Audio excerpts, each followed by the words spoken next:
Hey everyone, welcome to Princess of Gay. I'm your host Connie, and today we are here with another episode of Cobra Kai Season 2, specifically Episode 3. And last time, Johnny is starting to get corrupted by Kreese again, which was unfortunately what we expected.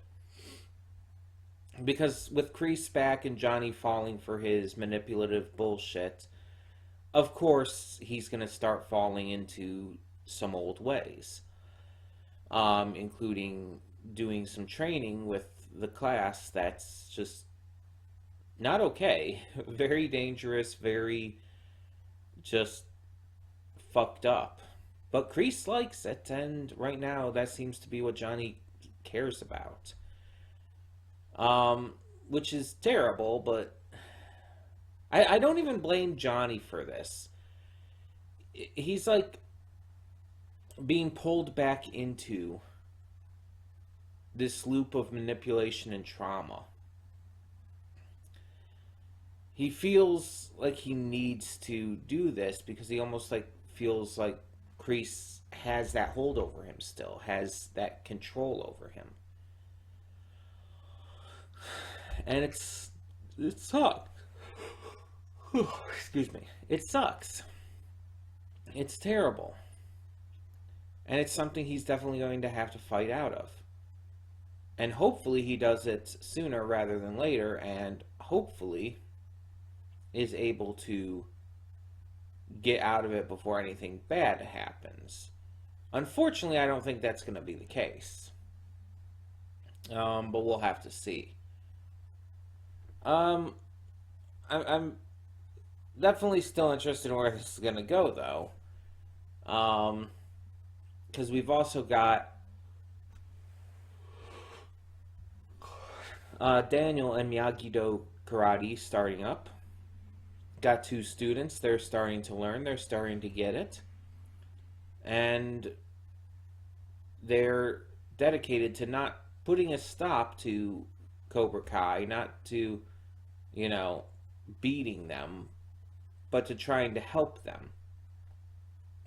And so hopefully we get that assistance drawn in. And Robbie's going through some shit. Robbie's always going through some shit, to be fair. He's got a lot of angst. He does.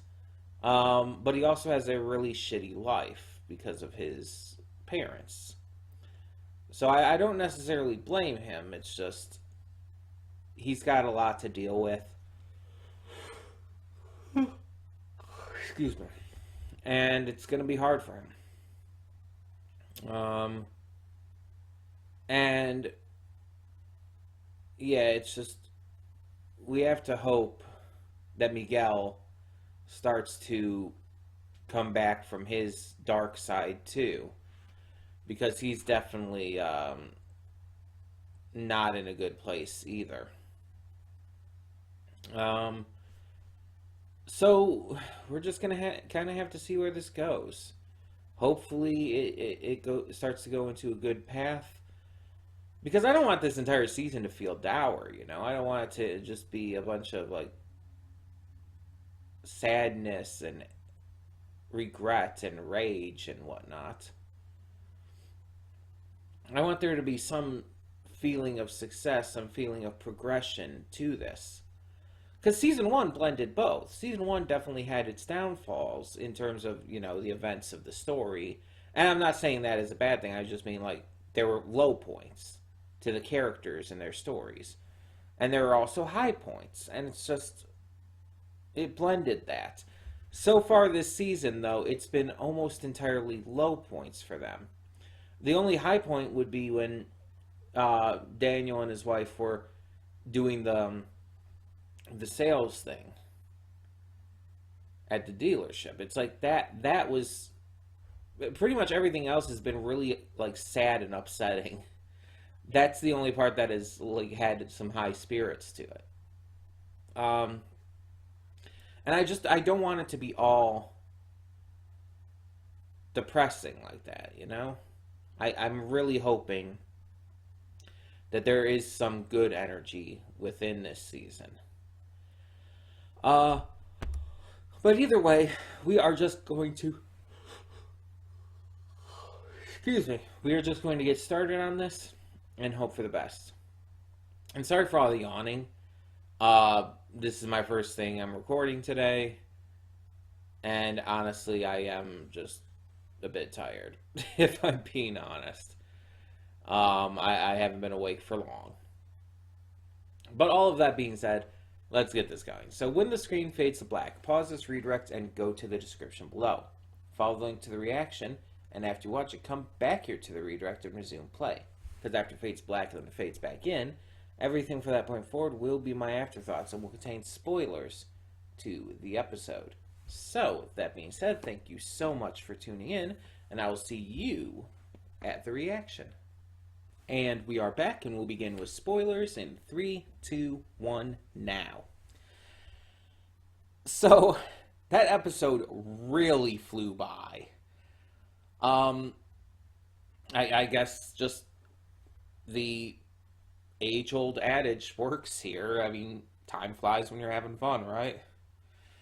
It's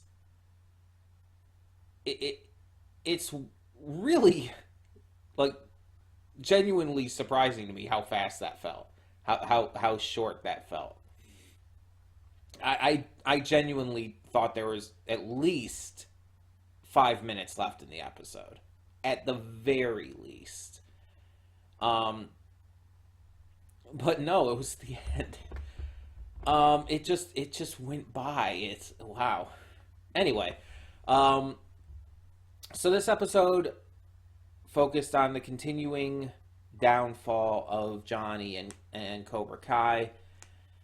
He's starting to show a lot more coldness towards Miguel at first, though he does come back and show a lot of vulnerability to him as well in regards to Robbie. So it kind of shows that he's being manipulated.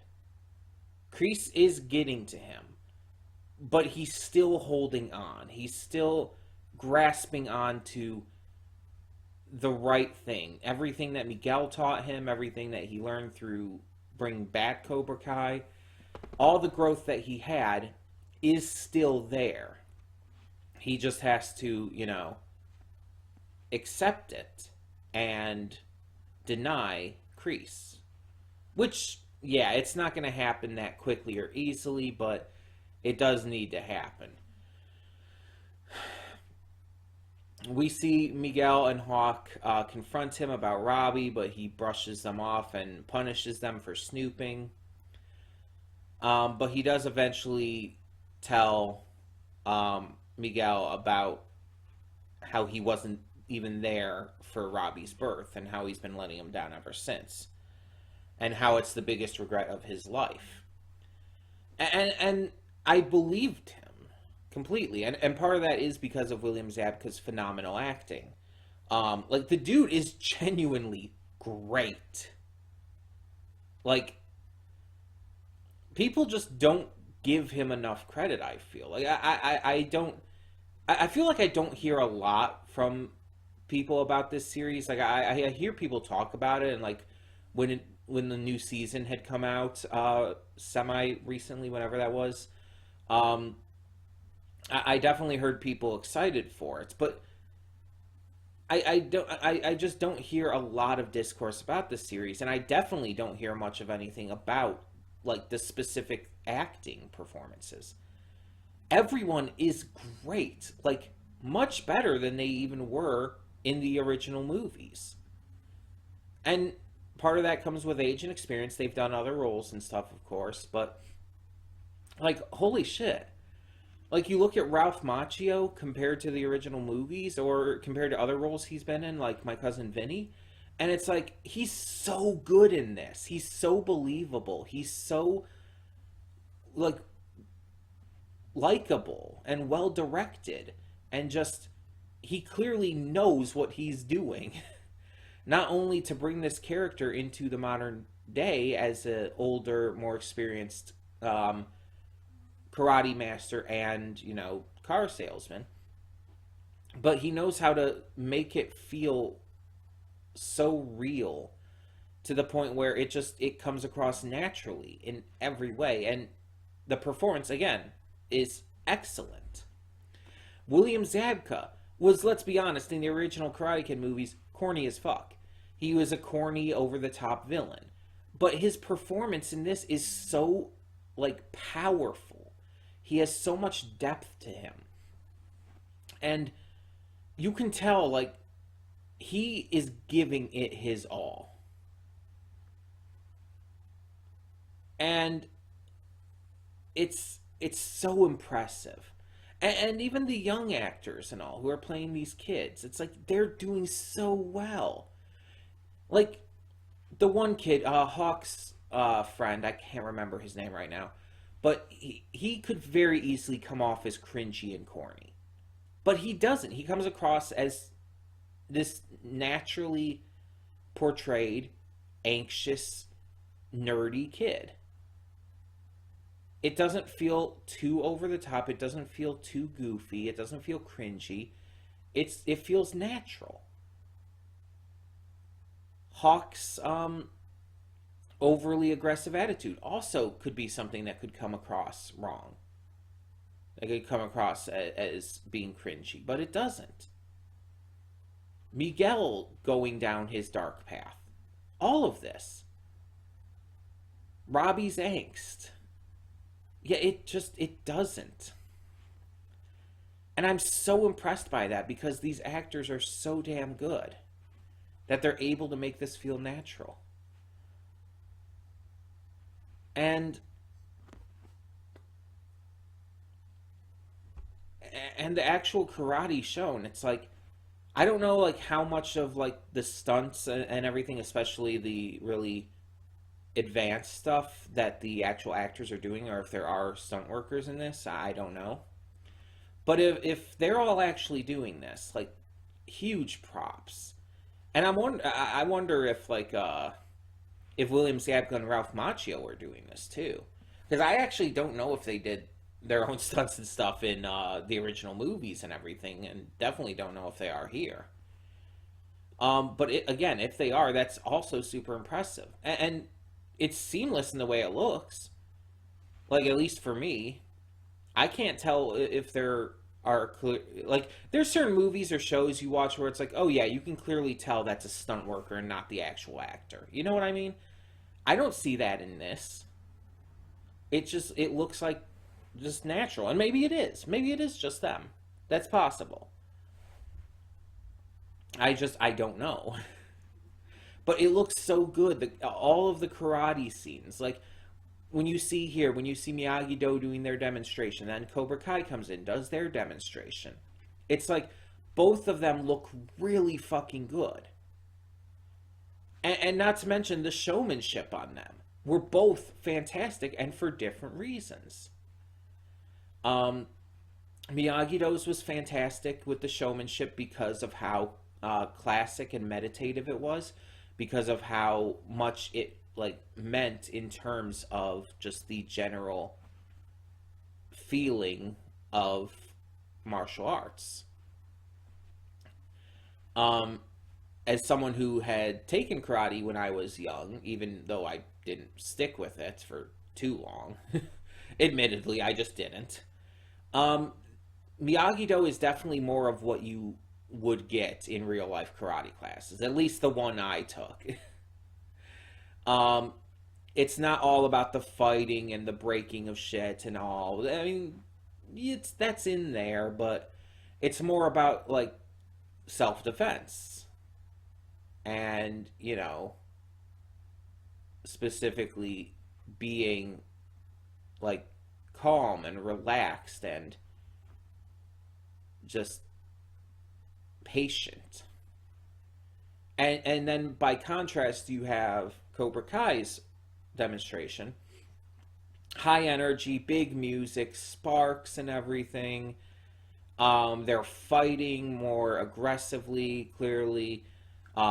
Bigger showmanship. And it's like, it's great because it's exciting. It's fun. It's crowd capturing, as we clearly saw. It's a good performance. It's a great demonstration that is going to get them business. Without question, it is. But the issue is how they did it. By literally stealing the thunder from Miyagi-Do and just being assholes about it.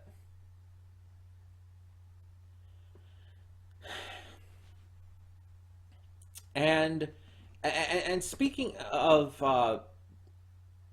being assholes, let's talk about what could come across as just two asshole teens not giving Miyagi-Do a chance.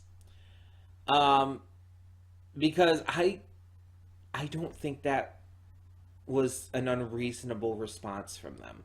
I know that might sound harsh, or that might sound even like a dick statement to make, but think about it. These are two teenage boys. They come in, they hear like, "Oh, you have free karate lessons. We're willing to sign up. Let's learn some karate." And he's like, "Okay, grab a brush. The fence needs painting back there." And they're like, "Wait, you just want us to do your yard work for you?" It's like, of course it would come across like that. Like, Robbie was definitely more willing to listen to that kind of stuff, and even he was confused by it. Your daughter, of course, is more receptive to that as well. It's like, do you not remember that you were like upset about it when you were made to do that, Daniel? Like, you didn't just accept it like all willy-nilly. You were upset about it. You were confused by it. You didn't get it. You can't expect others to either. These teens, of course, they're not going to understand. You have to explain to them. You have to tell them why they're doing it. He feels like because Mr. Miyagi didn't tell him that he needs to teach in the exact same way. And I think that's Daniel's biggest problem. He's trying way too hard to be Mr. Miyagi. And last episode even touched on that. He had to do the training a little bit different in order for Robbie and his daughter to understand it better. To be able to get it better. He had to change things up. Unfortunately, he seems to not be implementing that in every case. And that's the biggest issue. He's trying way too hard to be Mr. Miyagi. And I don't think that's a good teaching style for him. Like, yeah, I get the entire thing about how it worked for him, but making other people do chores and stuff too, it's like they're not going to get it as much, especially in the modern day. They're not going to be on board with that idea unless you at least explain it to them. That's all you have to do. And they might still not be receptive, but at least you'll have given the chance for them to be. With the way he's doing it here, it's like he's not even giving them a chance to be receptive towards him. This is why the demonstration was also a great idea. The demonstration allowed him to get people more interested by seeing what comes out of it.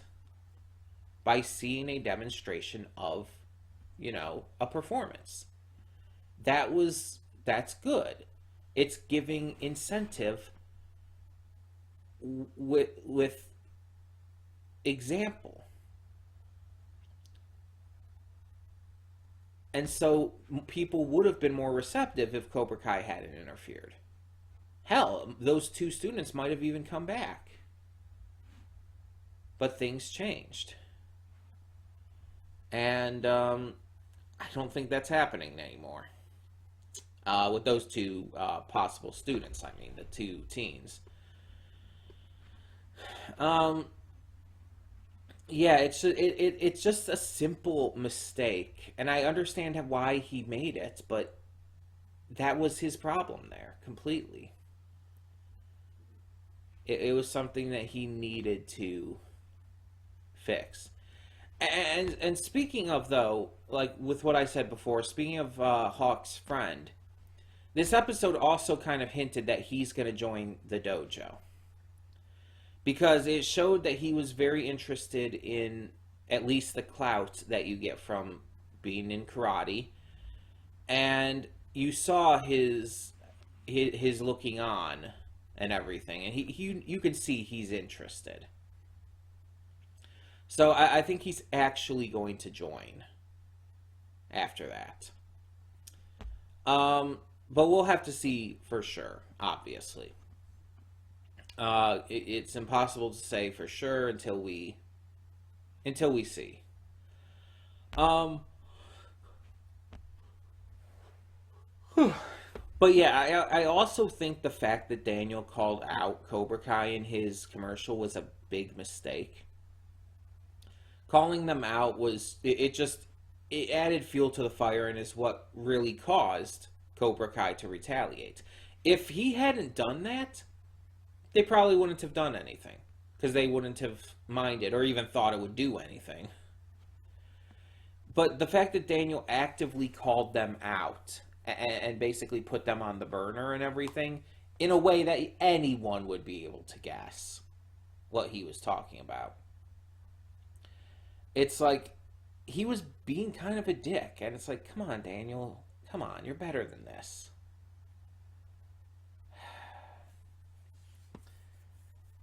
But yeah, it's not looking good for Miyagi Do right now.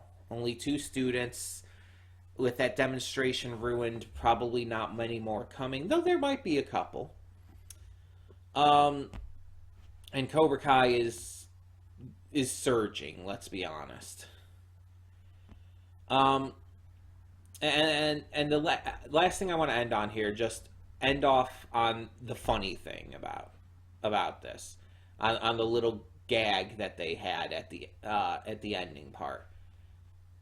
The one dude, the fried food dude, um, watching the Miyagi Do demonstrations, just talking about like how the bow staff is like Donatello's weapon and everything. It's like, oh my god, you're not wrong, but what? It's so fucking random. It's just like out of nowhere, and it's like, okay, sure. And then he also reacted to the Cobra Kai demonstration as well, and it's like, what even is happening here? What even is happening? Who is this? Is this guy going to be important? Is that just for a joke? Just to have a little bit of comedy and lightheartedness in this?